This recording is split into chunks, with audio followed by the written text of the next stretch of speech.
केशवाय नमः। ओम नारायणाय नमः। ओम माधवाय नमः। ओम ऋषिकेशाय नमः। पूजन विनियोगम सोल पृथ्विनो भवानि चरा निवेशने चानः सर्वसप्रदाः आधार शक्ते नमः। गुरुं कमलासनेभ्यो नमो नमः। भूधरणिधराय नमः। चेतनाय नमः। सर्वोपचारार्थे गन्धाक्ष पुष्पाणि समर्पयामि। प्रार्थना नमोस्करोमि। ओम दीपकनाथ भैरवाय नमो नमः। ओम तथा ध्यानम। ओम दिव्य राज्य सेव्यमान्य पावनाग्रिपङ्कजं व्यालयज्ञ श्रोत्रमिन्द्रशेखरं कृपाकरं नारदादि योगी विन्द वन्दितं दिगम्बरं काशिकापुराधिनाथ कालभैरवं वदे।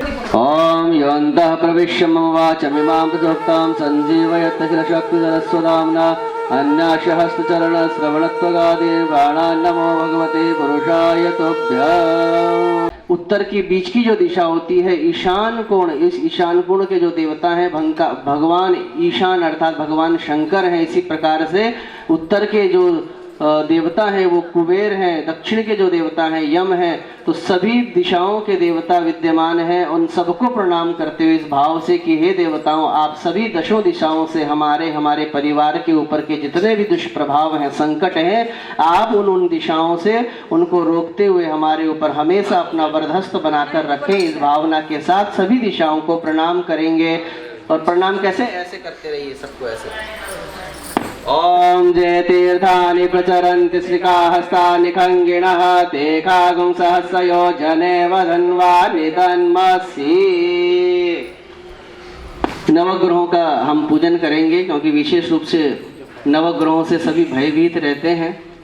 और ये नवग्रह कौन है आप संक्षेप में ये भी समझ लीजिए। नवग्रह और कुछ नहीं, ये सृष्टि तो भगवान नारायण के द्वारा बनाई गई है। और जैसे कि कोई यूनिवर्सिटी को व्यक्ति जो जिसने बनाई है यूनिवर्सिटी, वो खुद नहीं चला सकता। उसको चलाने के लिए एक मैनेजमेंट, एक प्रबंधन चाहिए। उसमें कई टीचर्स आदि रखने होंगे, कोई क्लर्क होगा आदि आदि, तभी कोई बड़ा व्यापार या कोई एक शिक्षा का केंद्र चलता है। तो बस उसी प्रकार से भगवान नारायण ने सृष्टि को रचाया और अपने आप ही कई कई विभागों में भगवान बट गए हैं नारायण।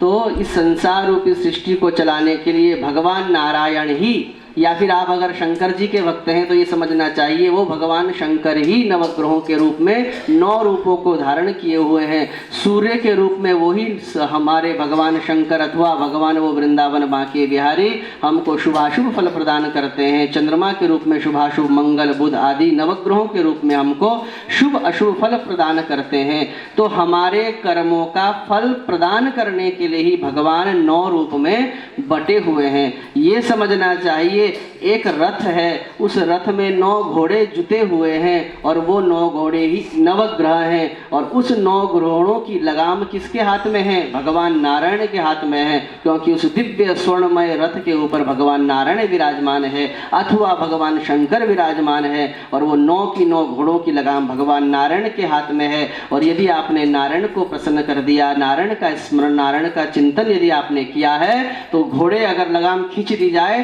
तो घोड़ों की क्या मजाल, जो कि हवा से बात करने वाले वो घोड़े होते हैं। लेकिन जब तक मालिक के हाथ में लगाम है वो घोड़ा एक कदम भी आगे नहीं चल सकता। वो स्वतंत्र नहीं है, वो घोड़ा वो पराधीन है मालिक के। बस उसी प्रकार से जब हम भगवान नारायण के प्रति अटूट अचल अचल श्रद्धा भक्ति को प्रकट करते हैं तो भगवान हमारे जो नवग्रहों के जो घोड़े हैं, जो कोई हमको कहीं भगा कर ले जाना चाहता है, कोई हमको कहीं अशुभ फल प्रदान करना चाहता है, लेकिन भगवान नारायण ने उस घोड़ों की लगाम को अपने हाथ में पकड़ा हुआ है। तो सभी भगवान की कृपा से, भगवान की प्रेरणा से हमको शुभ ही फल प्रदान करेंगे। इस भावना के साथ आइए नवग्रहों का भी स्मरण कर लेते हैं।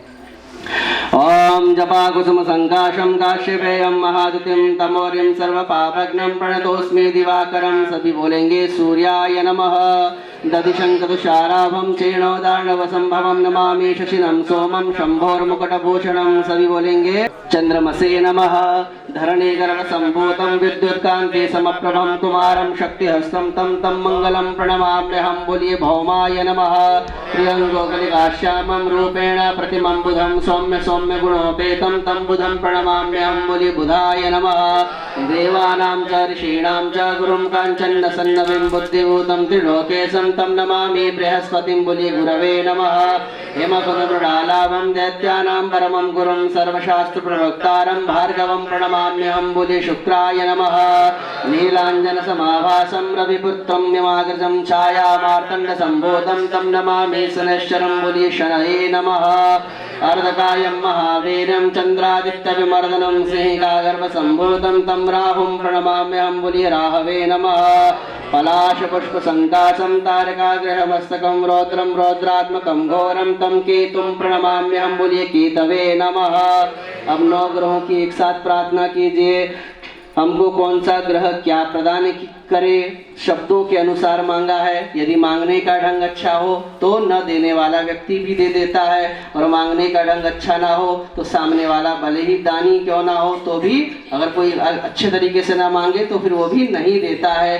तो बड़े सुंदर तरीके से ऋषियों ने नवग्रहों से क्या मांगा, शब्दों के अनुसार मांगा। जिस ग्रह का नाम जिस अक्षर से आता है उसके अनुसार मांगा। शब्दों का बड़ा सुंदर कम्युनिकेशन है इसमें। सूर्यः शौर्यमथेन्दुरुच्च पदवीं सन्मङ्गलं मङ्गला सद्बुद्धिं च बुधो गुरुश्च गुरुता शुक्रः सुखं शनिः राहुर्बाहुबलं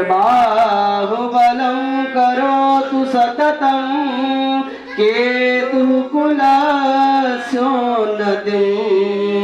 नित्यं प्रीतिकरा भवन्तु मम ते सर्वेऽनुकूला ग्रहा सर्वेऽनुकूला। कैसे मांगा ये भी सुन लो। सूर्यः शौर्यमथेन्दुरुच्च पदवीं। संस्कृत की इतनी सुंदर भाषा है।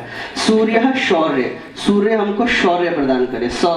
सूर्य शौर्य। अथेन्दुरुच्च पदवीं, अथ इंदु उच्च पदवीं, इंदु कहते हैं चंद्रमा को।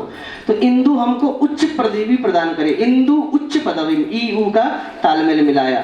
सन्मंगलम मंगला, मंगल हमारा मंगल करे। और सद्बुद्धिं च बुधो गुरुश्च गुरुताम, बुध हमको सद्बुद्धि प्रदान करे। क्योंकि जहाँ सन्मति तहाँ संपत्ति नाना। जहाँ पर सद्बुद्धि है वहाँ पर लक्ष्मी स्वयं आ जाती है, लेकिन जहाँ पर कुबुद्धि है तो आपके घर कितनी भी बड़ी लक्ष्मी हो वो भी सबकी सब चली जाएगी।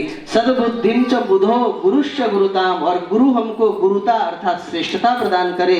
शुक्रः सुखम, शुक्र हमको सुख प्रदान करे। शम शनि, शनि हमको सम प्रदान करे। शम क्या होता है, शम का अर्थ होता है कल्याण, इसलिए भगवान शंकर का नाम क्या है, शंकर है ना। शम करोतीति शंकर, जो शम करे जो कल्याण करे उसको शंकर कहते हैं। तो शम शनि, शनि हमारा शम करे। और राहुर बाहु बलम करो तो सततम, राहु हमारी बाहु में हमको बल प्रदान करे।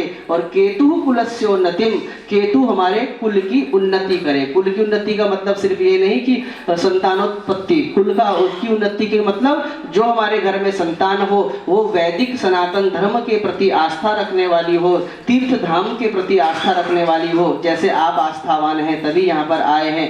संतों के प्रति, ब्राह्मणों के प्रति, वेद शास्त्रों के प्रति आदर सत्कार करने वाली हो, दानी का भाव हो, ऐसी संतानोत्पत्ति को हम कुल की उत्पत्ति कहते हैं। केवल बच्चा पैदा करने को कुल की उत्पत्ति नहीं कहते हैं। तो राहुर बाहु बलम करो तो सततम, राहु हमारी बाहु में हमको बल प्रदान करे। और केतु कुलस्योन्नतिम, केतु हमारी इस प्रकार से कुल की उन्नति करे। इस प्रकार से है वृंदावन बांके बिहारी, ये 9 के 9 ग्रह जो आपके अधीन है, आपकी कृपा से, आपकी प्रेरणा से ये हमारे लिए क्या हो, शुभ हो, शुभ प्रदायक हो। बोले श्री वृंदावन बिहारी लाल की। ओम श्री सीतारामचंद्राभ्याम नमो नमः। ओम हम हनुमते नमः। ओम यमुनायै नमो नमः। अब बाकी बिहारी जी का ध्यान करेंगे। ओम बर्हा, और श्लोकों में ध्यान रखना क्योंकि जो बाकी बिहारी जी का हम पूजन करेंगे भागवत के श्लोक से हम कर रहे हैं। और भागवत के श्लोक भगवान को बहुत प्रिय हैं, क्योंकि ऐसा पुराणों में वर्णन आता है कि एकोपि कृष्णस्य कृत प्रणामः, कोई भक्त यदि भगवान श्री कृष्ण को भागवत का श्लोक बोलते हुए जब प्रणाम करता है तो भगवान बांके बिहारी जी विचलित हो जाते हैं। वो कभी दाएं देखते हैं, कभी बाएं देखते हैं, कभी नीचे देखते हैं, कभी ऊपर देखते हैं। तो बोले ऐसा क्यों करते हैं? भगवान छटपटाने लगते हैं जब कोई भागवत के श्लोक गायन करके भगवान को प्रणाम करता है। तो बोले बांके बिहारी से कोई पूछे उस समय कि आप ऐसा क्यों करते हो, कभी इधर देख रहे हो, कभी उधर देख रहे हो, भक्त प्रणाम कर रहा है। तो भगवान बांके बिहारी कहते हैं जब भागवत के श्लोक कोई मुझे सुनाता है तो मेरे शरीर में इतना रोमांच होता है और मैं लक्ष्मीपति नारायण अपने को इतना दरिद्र पाता हूं कि मैं सोचता हूं कि मेरे पास ऐसा कुछ भी तो नहीं है जो मैं इस भक्त को लुटा दूं। मेरे पास ऐसा कुछ भी नहीं है तो मैं उसका ऋणी बन जाता हूं। मैं ऐसा पाता हूं कि मेरे पास उसको देने के लिए कुछ भी नहीं है। और अन्य स्थानों में मैं तो लक्ष्मीपति हूं, लेकिन जब कोई भागवत के श्लोक सुनाए तो उस समय मैं अपने को सुदामा से भी गरीब पाता हूं, अपने को बहुत दरिद्र पाता हूं। तो ऐसे भागवत के श्लोकों का सामर्थ्य है। तो भागवत के श्लोक से ही हम भगवान का पूजन कर रहे हैं, क्योंकि वृंदावन की भूमि है और भागवत की भूमि है। तो भागवत का ही श्लोक है, उससे ध्यान करेंगे कि बर्हापीडं नटवर वपुः कर्णयो कर्णिकारं बिभ्रदवासः कनककपिशं वैजयन्तीं च मालां रन्ध्रान् वेणोरधरसुधया पूरयन् गोपवृन्दैर्वृन्दारण्यं स्वपदरमणं प्राविशत् गीतकीर्तिः। बहुत सुंदर अर्थ है, भागवत के दशम स्कंद का है। और गोपिकाएं अपने अपने घर में बर्तन मांज रही हैं। भगवान श्री कृष्ण वृंदावन के इस वन में गाय का चारण कर रहे हैं, गौचारण कर रहे हैं। भक्ति की पराकाष्ठा देखिए। अब गोपियों को भगवान को देखने के लिए उनके पास नहीं जाना पड़ता है। भगवान ने उनके प्रेम को देखकर ऐसी व्यवस्था कर दी है कि गोपिकाएं घर में हैं, भगवान जंगल में है, लेकिन लाइव टेलीकास्ट भगवान की कृपा से उनको दिख रहा है। बर्तन मांजते मांजते दिख रहा है कि कन्हैया इस समय किस पेड़ के नीचे है। बर्तन मांजते मांजते दिख रहा है कि कन्हैया अब पेड़ के नीचे थकान मिटा रहे हैं। अब कन्हैया अपना प्रसाद ले रहे हैं, भोजन प्रसाद ले रहे हैं। अब भगवान श्री कृष्ण अमुक गैया का नाम लेकर उसको पुकार रहे हैं। ये सब का सब गोपिकाओं को घर बैठे बैठे दिख रहा है। और गोपिकाएं आपस में वर्णन करते हुए क्या क्या कहती है कि बरहा पीड़म, देख सखी वो कन्हैया कितने सुंदर लग रहे हैं। बरहा पीड़म, मोर के पंखों का जिसने मुकुट लगाया हुआ है। बरहा पीड़म नटवर वपुः, नट का वेश धारण किया हुआ है। कर्णयोः कर्णिकारम, कान में कनेर का पुष्प धारण किया हुआ है। बिभ्रदवासः कनक कपिशम, कनक कपिशम जैसे वस्त्र पहने हुए हैं। कनक अर्थात सोना। सोना कैसा होता है? पीला रंग का होता है। तो पीले रंग के पीतांबरधारी इस कन्हैया ने वस्त्रों को धारण किया है। कर्णयो कर्णिकारम बिभ्रदवासः कनक कपिशम वैजयंतीं च मालाम, देख सखी कितनी सुंदर वैजयंती की माला जो बड़ी शीतलता प्रदान करने वाली है, इस माला को इस कन्हैया ने धारण किया हुआ है। इतनी और कितना सुंदर मस्तिष्क में तिलक लगाया हुआ है। इसकी अलकावलियां देखो, इसके बालों की लटके देखो। इस प्रकार से सखियां आपस में वार्ता कर रही हैं। और सखी बस इतना सौंदर्य भी यदि देख लिया तो मन को आकृष्ट करता है। लेकिन बची कुची जो कसर है, जब वो बांसुरी अधरार्पित करके बजाता है तो अपना मन तो बिल्कुल ऐसा खींचा चला जाता है। ऐसा लगता है जैसे कि किसी मछुआरे ने कांटा डालकर उस मछली को पकड़ लिया हो। उसी प्रकार हमारे मन रूपी मीन को, हमारे मन रूपी मछली को इसकी बांसुरी बार बार अपनी ओर खींचती है। तो क्या कह रही है कि रंध्रान वेणोरधर सुधया पूरयन् गोप वृंदारण्यम वृंदारण्यम स्वपदरमणं प्राविशद गीत कीर्ति। इस प्रकार से सायंकाल का समय है। कन्हैया आगे आगे चल रहे हैं और असंख्य ग्वाल बाल पीछे चल रहे हैं। कन्हैया के आगे गैया चल रही हैं और गाय की खुर से उड़ने वाली धूल से कन्हैया के बाल मटमैले हो गए हैं। और भगवान श्री कृष्ण बांसुरी बजाते हुए और उनके पीछे पीछे असंख्य ग्वाल बाल कभी इस पांव को ऊपर करते हैं, कभी इस पांव को ऊपर करते हैं। ऐसे इस प्रकार से नृत्य करते हुए जय कन्हैया लाल की, जय बांके बिहारी लाल की, इस प्रकार से उद्घोष के साथ ठाकुर जी वृंदावन में प्रवेश कर रहे हैं। तो ये इस श्लोक का अर्थ मैंने आपको बताया। अहो बकीयम स्तनकालकूटम साध्वे लेभे गतिम धात्युचितां ततोऽन्यं कं वा दयालुं शरणं व्रजेम। कं वा दयालुं शरणं व्रजेम। विशुद्ध सत्वं तव धाम शान्तं तपोमयं ध्वस्तरजस्तमस्कं मायामयोऽयं गुणसम्प्रवाहो न विद्यते ते ग्रहणानुबन्धः। भूयाननुग्रह अहो भवता कृतो मे दण्डस्त्वया मयि भृतो यदपि प्रलब्धः न ब्रह्मबन्धुषुचवां भगवन्नवज्ञा तुभ्यं हरे शकुतैव धृतव्रतेषु। ओम भूर्भुवस्सुः श्री वृंदावन विहारिणे नमः। उस गढ़वाल क्षेत्र में भागवत रोम रोम में बसती है, क्योंकि भागवत का उच्चारण, भागवत का लेखन ही माणा गांव में हुआ है, जहाँ से आदरणीय अभी मोदी जी ने वहाँ के जो समुदाय हैं वहाँ को उद्बोधन दिया था। तो बद्रिक आश्रम से 3-4 किलोमीटर ऊपर जो माणा गांव है, वहाँ पर जो व्यास गुफा है, नीचे गणेश गुफा है, वहाँ पर माणा गांव में ही व्यास जी ने उस पत्राकार, जो आज भी जो वहाँ पर पर्वत है, जो व्यास गुफा है, वो ऐसा लगता है जैसे कोई पुस्तक रखी हो। पहाड़ की आकृति कैसी है? पत्राकार, पुस्तक की तरह, जैसे कि पन्ने रखे हो कोई। तो व्यास जी ने उस माणा गांव में इस समस्त ग्रंथों को, केवल भागवत को नहीं, अभी तो 18 पुराणों की रचना कहाँ की? माणा गांव में की है। तो 18 पुराणों की श्लोक संख्या कितनी है? 4 लाख श्लोक पुराणों के, और एक महाभारत जैसा इतिहास, जिसको कि 5वां वेद भी कहते हैं। इस इतिहास पुराणम च पंचमो वेद उच्यते, 5वां वेद कहा जाता है महाभारत, क्योंकि वेदों का क्लिष्ट अर्थ, जटिल अर्थ ही सरल करके महाभारत में उड़ेला गया है व्यास जी के द्वारा, जिससे कि समस्त सामान्य बुद्धि वाले भी वेदों के गूढ़ अर्थों को समझ सकें। तो 4,18,000 पुराणों की श्लोक संख्या और 1 लाख महाभारत जैसा ग्रंथ, तो 5 लाख श्लोकों की संख्या जो पुराण और इतिहास की है, वो कहाँ पर पूरी हुई है व्यास जी के द्वारा? माणा गांव में, हमारे उत्तराखंड में। तो भागवत का जो बर्थ पहले से है वो कौन सा है? हमारा उत्तराखंड है। और इसलिए वहाँ के लोगों की भागवत के प्रति बहुत ही अधिक श्रद्धा स्वाभाविक है, इसीलिए होती है। लेकिन जब दुख होता है, जब कोई इतना भी नहीं बता पाता कि भागवत का जन्म कहाँ हुआ है, तो इसलिए भागवत में केवल जाकर बैठना नहीं है, क्या कहा है उसको समझना भी है, औरों को भी प्रचारित करना है, प्रसारित करना है। और एक छोटी सी बात आपको और बता दूं कि हम उत्तराखंड वासी बहुत सौभाग्यशाली हैं। एक तो जमुना और गंगा जैसी जो महान नदियां हैं वो भी हमारे उत्तराखंड से निकलती है। भागवत का जन्म स्थान हमारे उत्तराखंड में है।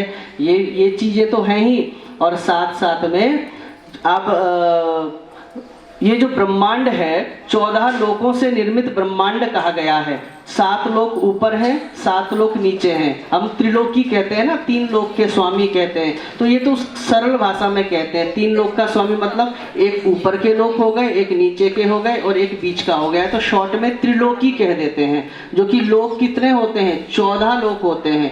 एक जो ब्रह्मांड है, इस ब्रह्मांड में 14 लोक होते हैं। 7 ऊपर के बोलो और 7 नीचे के लोक होते हैं। तो ऊपर के कौन कौन से हैं और नीचे के कौन कौन से हैं? नीचे के सुनो, ये तो भूलोक है। फिर इससे ऊपर का भू, भुव, स्वह, मह, जन, तप, सत्य 7 हो गए।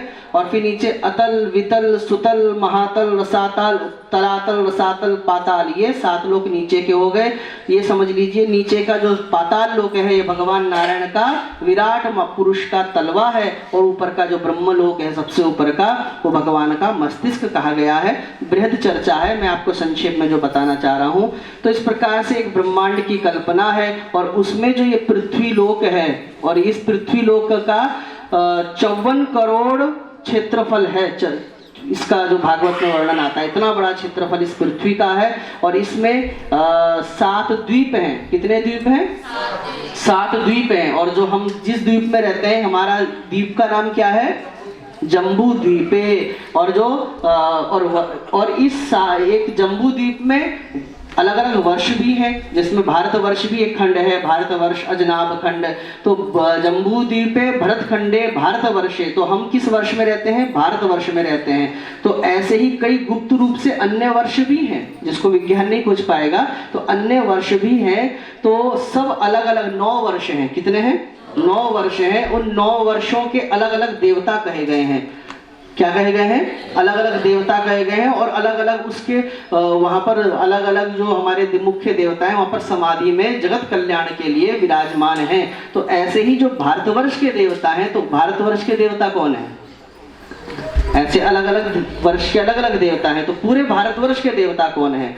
जैसे कि हम यहाँ पर उत्तर प्रदेश में आए तो यहाँ मथुरा में बांके बिहारी जी हैं। अगर आप राजस्थान चले जाएंगे तो वहाँ पर श्रीनाथ जी हैं। गुजरात में द्वारिका। ये तो क्षेत्रीय देवता हैं, ठीक है, जिसके प्रति हम बहुत श्रद्धा रखते हैं। और लेकिन ये फिर भी एक क्षेत्रीय है। लेकिन अगर हम ऑल ओवर पूरे भारत की बात करें तो भारत के देवता कौन है? नहीं, शिव जी नहीं, भारतवर्ष के देवता हैं। भागवत के 5वें स्कंध में आता है, सुखदेव जी महाराज कहते हैं सब अलग अलग वर्षों के देवता बता रहे हैं। और जब भारत की बात आई तो सुखदेव जी कह रहे हैं कि इस भारतवर्ष के देवता जो है वो बद्रीनारायण भगवान है। इसलिए आपने सब कुछ कर लिया, बद्रीनाथ नहीं किया तो समझ लो कुछ नहीं किया। और वैसे भी अगर हमारे उत्तराखंड में रहकर हमने बद्रिकाश्रम नहीं किया तो ये हमको अपने ही घर के देवता की अवहेलना करने का पाप लग जाता है। क्योंकि जैसे ये तो बिल्कुल ऐसा ही हो गया, अपनी माँ को रोटी पूछ नहीं रहे, पड़ोसी में जाकर फिर हम पूछे माता जी भूखी तो नहीं है, रोटी खाओगे? तो फिर वहाँ भी सम्मान है, लेकिन पहले अपना घर भी तो देखना है। तो इसलिए बद्रिकाश्रम आप दर्शन अवश्य करें। बद्रीनाथ, केदारनाथ ये सब एक ही क्षेत्र है, तो वहाँ का दर्शन और चारों धाम का करें तो कहना ही क्या।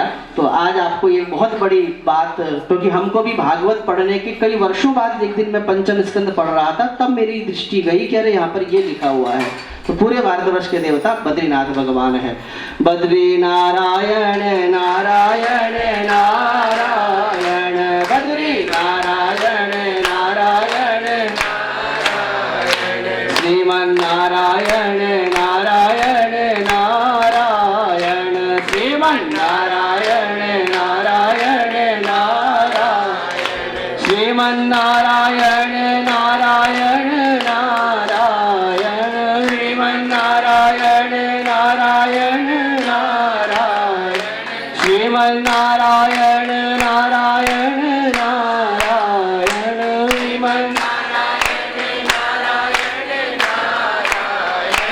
बद्री नारायण नारायण नारायण,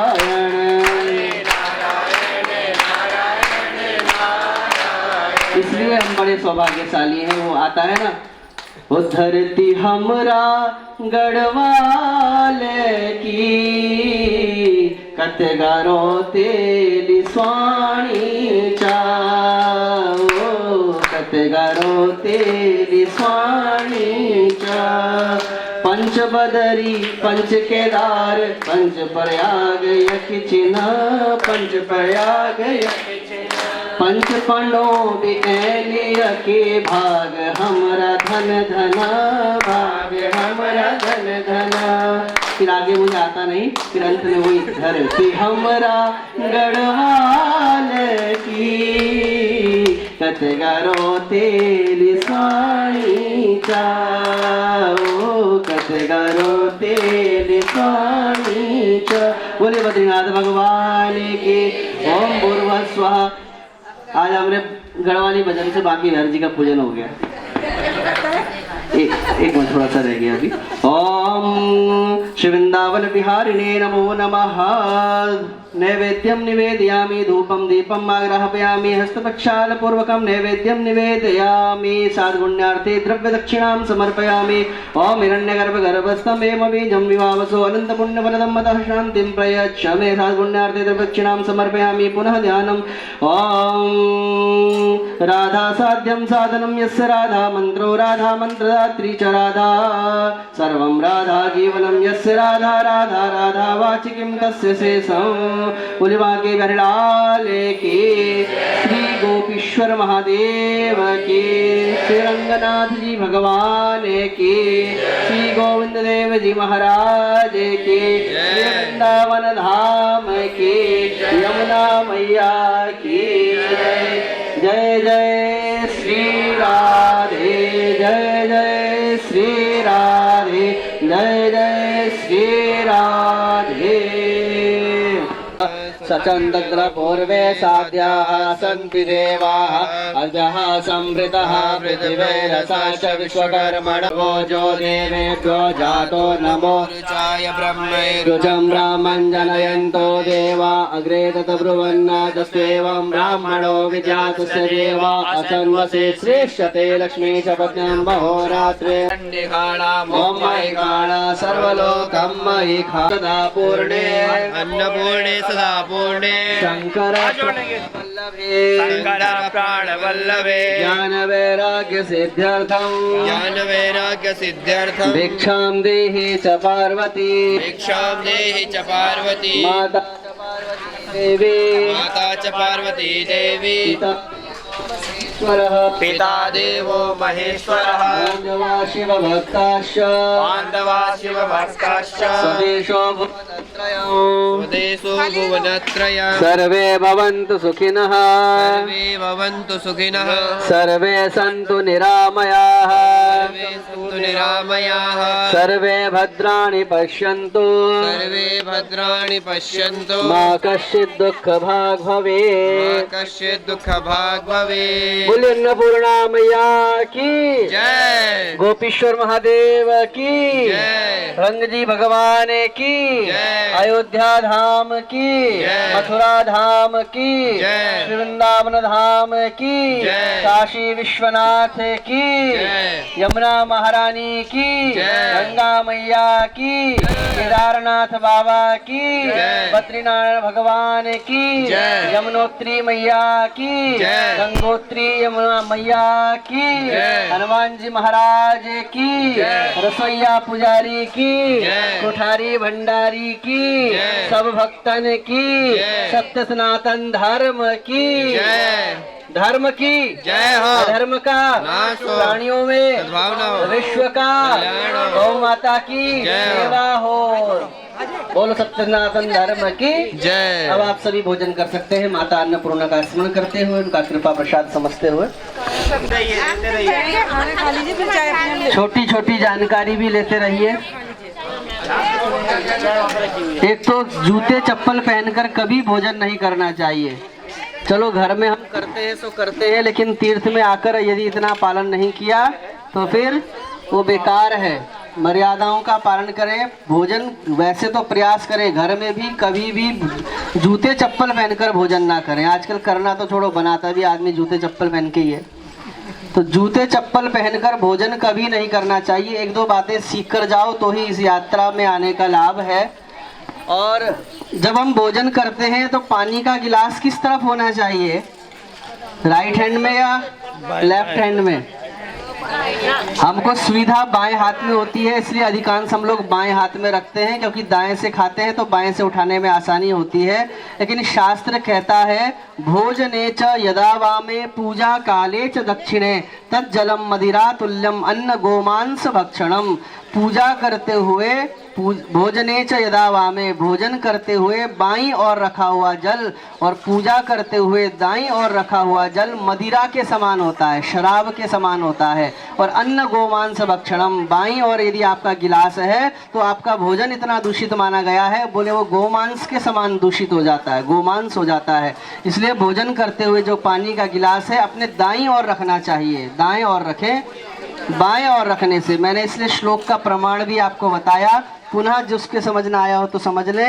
भोजने च यदा वामे, भोजन करते हुए बाईं ओर और पूजा काले च दक्षिणे, पंडित जी का जो पात्र होता है पूजा काले च दक्षिणे, ऐसा रखा हुआ जल बोले मदिरा तुल्यम, मदिरा के समान होता है। अन्न जो है वो गोमांस के समान दूषित होता है।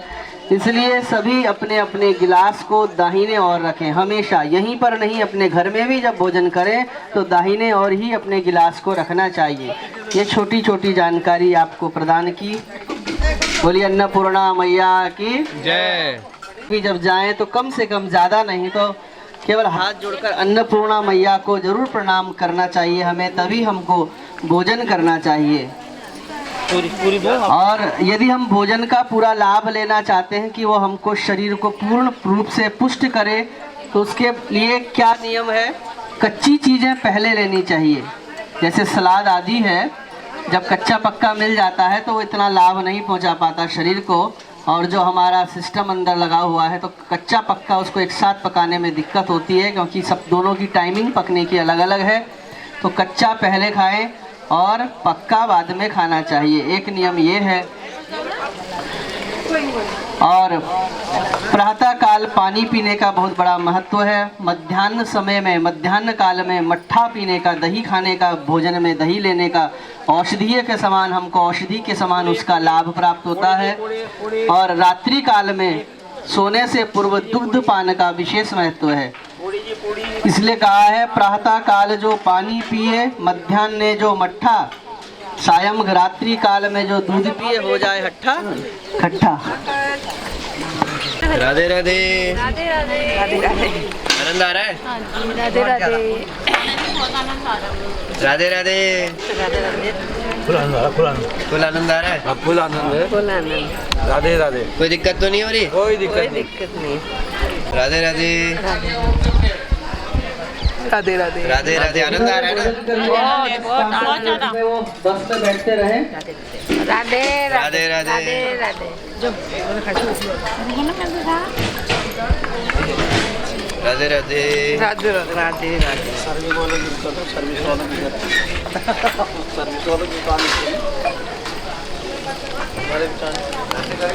राधे राधे। राधे राधे। आनंद आ रहा है ना? घर में अच्छा है कि यहाँ अच्छा लग रहा है? हरे कृष्णा। राधे राधे। राधे राधे। ये आनंद आ रहा है घर में? बहुत आनंद आ रहा है। यहाँ की तो बात ही अलग है। यहाँ अलग है? यहाँ की बात ही अलग है। इनका भी लोग पंडित जी ये भी आइए चाय मारने पे लगी हुई इधर से। बहुत बढ़िया। राधे राधे। यहाँ से ज्यादा आनंद तो हमें कहीं नहीं आया अभी तक। चाय वक्त खुला